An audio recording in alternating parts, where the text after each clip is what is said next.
First ఏముండే చిన్న scooty ఉంటుండే, చిన్న బండి ఉంటుండే అప్పుడు. దాని తర్వాత ఒకటి మెట్టు ఎక్కుంటూ వచ్చి తర్వాత అట్లా చేసుకుంటూ ఫస్ట్ ఒక ఫ్లోర్ వేసినాం, తర్వాత ఒకటి, తర్వాత 2-3 బిల్డింగ్ కట్టినాం. అంతే. ఉన్నది ఓపెన్ గా దాపెట్టుకునే అవసరం లేదు. ట్యాక్సీస్ అంతా ఓపెన్ గా కడతాము. ఉన్నది అందులో ఇంటర్వ్యూలో ఓపెన్ గా చెప్తాను నేను. మీరేమో నేను రియల్ ఎస్టేట్ చేస్తున్నా అని ఏదో సాఫ్సీదాగా చెప్పేస్తున్నారు. హైదరాబాద్ లో మీ మీద ఒక అపోహ ఉందన్న, ఎంత పెద్ద భూమి అయినా ఎంత పెద్ద వెంచర్లు అయినా కూడా అది దర్గా చిన్న కండ్లలో పడితే రాత్రికల్లా రిజిస్ట్రేషన్ అయ్యి వాళ్ళ ఇంటికి రావాల్సిందే దస్తావేజులు అని చెప్పి మాట్లాడతారు. ఎంతవరకు కరెక్ట్? అది తప్పది. ఏదైనా ఒక ఎక్కడైనా కబ్జా చేసి చూపెట్టారు, ఎక్కడా లేదు. అది ఏది ఉన్నాయి దాని ప్రాబ్లం ఉంటే నా దగ్గరకు వస్తే సాల్వ్ చేస్తా, అంతేగాని ఎక్కడ ఒక గజం ఒక ఎకరా కబ్జా చేసింది లేదు. మీ దగ్గరికి ఎందుకు రావాలి? ఎందుకు పోలీస్ స్టేషన్, కోర్టు ఇవన్నీ ఉన్నాయి కదా? సివిల్ మ్యాటర్ వస్తుంది కదా. స్థలాలు అంటే సివిల్ మ్యాటర్. ఓకే. పొల్యూషన్ పోయినా కోర్టుకు రాస్తారు వాళ్ళు. మన దగ్గరకు వస్తే ఆపోజిట్ వాళ్ళని ఇద్దరిని కూర్చోబెట్టి మాట్లాడిపించి సెట్ చేస్తాం. కూర్చోబెట్టి మాట్లాడిస్తారా, ధమ్కి ఇస్తారా? ధమ్కి అంటే 2 ఉంటాయి. ఒకటే మామూలుగా చెప్తున్నారు కదా కొందరు. ఓకే. మంచితనంగా వినేటోళ్ళు ఉంటారు, వినప్పుడు మళ్ళీ ధమ్కి ఇవ్వాల్సి వస్తుంది. ఇక మీ స్టైల్లో మీరు ఇస్తారా? అంటే ఇయ్యది కుదరదు కదా. పేరు ఉట్టినే వస్తుంది హైదరాబాద్ లో. పేరు రావాలంటే పలానా మనిషి దగ్గర పోతే పనులు అవుతాయి అని వస్తారు. ఓకే. మీకు ఈ పేరు రావడానికి ఎంతమందిని ధమ్కిచ్చిరన్న మీరు? 100 మందిని. న్యాయం గురించి మనం కష్టపడితే చాలా కష్టమే ఉంటుంది దాని వెనుక. ఓకే. నా మీద 30 కేసుల దాకా అయినాయి. అప్పుడు సిద్ధినార్లని ల్యాండ్ అంతా 100 ఎకరాలు అంతా అమ్మినాం. అందరికి గరీబులకు ఇచ్చేసినాం. అప్పుడు 25 years కింద ఇది మాట.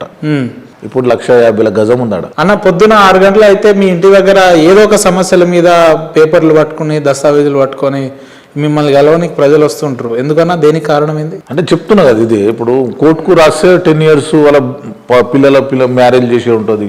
ఏదైనా కష్టం ఉంటుంది. అలా కష్టం ఉంటే అది పలానా జాలకపోతే 2 side నుంచి పిలిపించి కాంప్రమైజ్ చేస్తాడు. ఒకటి వేరే మొన్న ఒక 15 కోట్ల ఒకటి డీల్ చేసినాం. ఇద్దరిని కూర్చోబెడితే ఇప్పుడు వాళ్ళు కలవలేక మెయిన్ ప్రాబ్లం. గొడవలు ఎట్లుంటాయంటే వాళ్ళు కలవలేక నువ్వెంత అనేసి దూరం ఉంటారు. ఇది ఇద్దరు కలిసి కోట్లు వేసుకుంటారు. కోట్లు వేసుకుని అది తెరవాలంటే ఇద్దరు కలుచుకోరు. అసలు కేసులు చాలా వస్తాయి నా దగ్గరికి.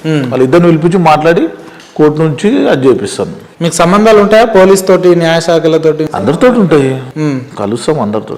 ప్రభుత్వానికి అప్పుడప్పుడు కమిషన్లు ఇస్తూ ఉంటారట? కమిషన్లు ఏం లేదు. కమిషన్లు ఏముండదు. కమిషన్లు ఏముంటది? ప్రభుత్వ పెద్దల్ని నెల ఆదాయం పంపిస్తారు, అట్లా ఏముండదు. గవర్నమెంట్ వచ్చి 10 రోజులైంది, 16 రోజులైంది అనుకుంటా. అంటే గతంలో టీఆర్ఎస్ వాళ్ళకి ఇస్తుండేనా? ఎవరికి ఇవ్వకపోతుండే. పని మినిస్టర్ కాడికి అందరు చేస్తుండే పనులు. ఇది ప్రాబ్లం ఉందంటే చేస్తుండే ఇప్పుడే. రైట్ అన్న.